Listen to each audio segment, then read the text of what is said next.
Peeping Tom, and then 15 years later. So this happened a very long time ago, over 35 years ago now. But it was definitely creepy, especially what happened years later. I was in my early 20s and living at home while attending graduate school. I was dropped off home at night after a date with the man who later became my husband, only good part of the story. My parents were in the living room with my older brother Eric, and I went upstairs to hang out with my two younger sisters, Sarah and Laura, in the room they shared. The three of us I'm sure were talking about my date and other sister gossip, when suddenly there was a thump-like noise at the window. Sarah and I heard the noise but didn't really pay attention to it, but Laura was closer to the window, and walked up to it and opened the blinds. Suddenly she screamed, and when Sarah and I looked at her in the window, we saw why. Staring back at us through the window was a man's face. On the second floor of the house no less. Seeing this man, Sarah and I both screamed as well, and the three of us ran out of the room and sprinted downstairs, screaming there was a man in our window. My dad immediately ran outside, alone since my brother Eric had some leg injury and was in a brace or cast and was unable to join him. After a few minutes my dad came back in, and told us he didn't see the man or anyone at all, but there was a ladder laying on its side right under my sister's bedroom window. My dad called the police, who came pretty quickly and searched the area themselves. They didn't find much, though they did notice footprints leading into woods behind our backyard. Unfortunately they really couldn't do anything else to find him, though they did patrol the area for a while. Since it all happened so fast and the three of us ran out of the room right away, we didn't get any sort of good look at the man, not to mention it was dark out. Thankfully though, we never saw him again. However, about 15 years later, I was now married and had 3 kids, and lived in a house not even 10 minutes away from that house I grew up in. I worked as a nurse in a hospital, and one day there was a horrible snowstorm. The roads were awful and cars were snowed in. Me and a coworker didn't feel safe driving, so we got a ride with another coworker, whose husband was picking her up and had a nice van that was better to drive in snow.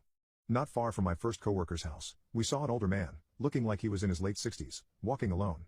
Our driver pulled up and asked if he was okay, and the man said his car was stuck or something in the snow, so he just decided to walk home since it was just about a mile away, if that. We nicely offered him a ride since it was so close, which he accepted. When asked where he lived, it ended up being the very same street I grew up on, a bit of a ways down the road since it was a long road, but still effectively neighbors. I commented on this, saying how I grew up there and my parents sold the house a few years earlier.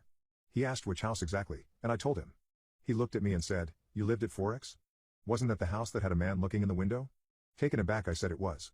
He replied, "Oh yes. I remember reading about it in the newspaper." It was never in the newspaper. I already knew that, but I even checked with my parents later that evening to be sure. The man looking in our window was never in the newspaper, or on the news. My feeling is, this man was the Peeping Tom. The man we were giving a ride home was the same man who I saw staring into our window 15 years before. Now, obviously that could be considered quite the leap to make, but hear me out. First of all, it wasn't in the newspaper. That was simply not true. While it's possible this man simply misremembered how he heard about the story and assumed it was in the paper, I don't buy that. While it was extremely creepy and memorable to me and my family, was it really that memorable for a neighbor quite a few houses down to have it be the first thing he recalled about the house 15 years later? I don't think so. There wasn't any yelling or screaming outside of the house. There was no noise like a gunshot or fighting. Nobody was hurt. Nobody was arrested or even accused. The only thing that would potentially be memorable for a neighbor was the police being called. And even then, all they did was walk around. They didn't chase after the man, or bang down a door. And again, this man in the car didn't even live next door. From his house, maybe he'd see flashing lights, but that's really it. So yeah, I'm 100% convinced this man was the same man in our window all those years ago. I think me saying that's where I lived at the time gave him some sick pleasure, remembering what he did, and wanted to see my reaction. Thankfully, I didn't have much of one at the moment, since I was so surprised he brought it up. After he said he read it in the newspaper, my only response was saying something like, "Oh really?" And that was it. A minute or two later we thankfully reached his house, and that was the last time I ever saw him. I wish I could say I confronted him on the story not being in the paper and pressed him, but I didn't. The thoughts I now have obviously didn't come to me in the very short time we were together in that car.